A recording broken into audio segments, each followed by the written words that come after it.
Marcel Cartier here in Brooklyn, New York City.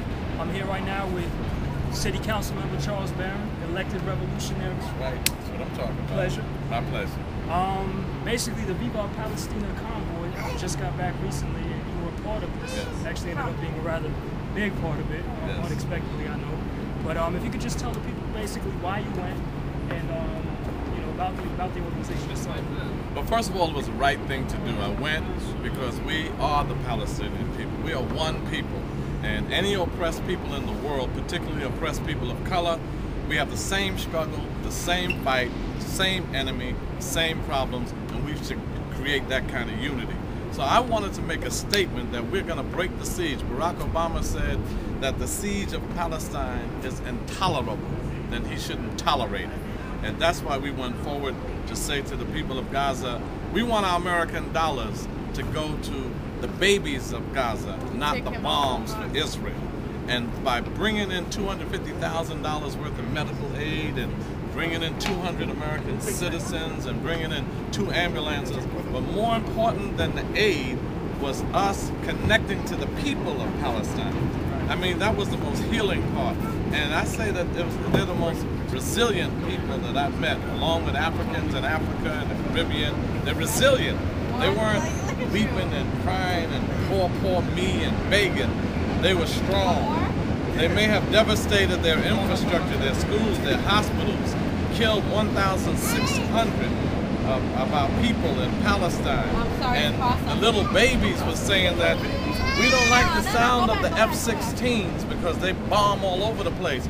We prefer to hear the helicopters because they know there will be more targeted bombing.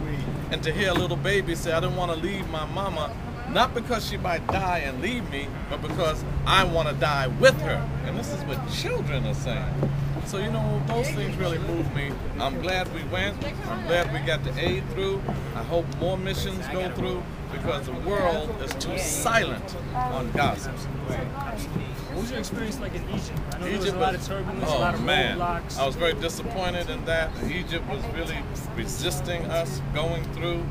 Egypt tried to really sabotage our whole trip, but fortunately for us, we were persistent, and we let them know that we're not going to be stopped. We are going into Gaza. We didn't come this far to be stopped by Egypt because of their relationship with Israel and America.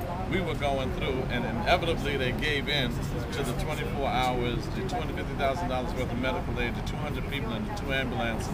So Egypt finally gave through. But it's sickening that we can't unite. When Arab brothers need to unite, just like African brothers need to unite in our struggle, brothers and sisters, to see that divide and conquer, that Zionism and imperialism and capitalism is able to institute in our movement, and that retards our growth sometimes. I know that M1 from Dead Press, for example, went on this convoy, and he had a lot to say about it himself. When he did get back, he was attacked by a couple of people who were actually going on this convoy and for trying to help the Palestinian people. Essentially, it was an argument of, well, why is he going out to Palestine and getting down with that struggle? Why isn't he focusing his energy on what's happening here in the hood? Which is ridiculous because he does. He went on he was sponsored by Existence is Resistance hip hop delegation into the convoy. It's absurd. Those are people who don't understand the connection. M1, I know him personally. I've known him for years. He spends his entire life focusing on the hood. So have I. And when you focus on Gaza, you are focusing on the hood because it's the same struggle, same enemies, same fight.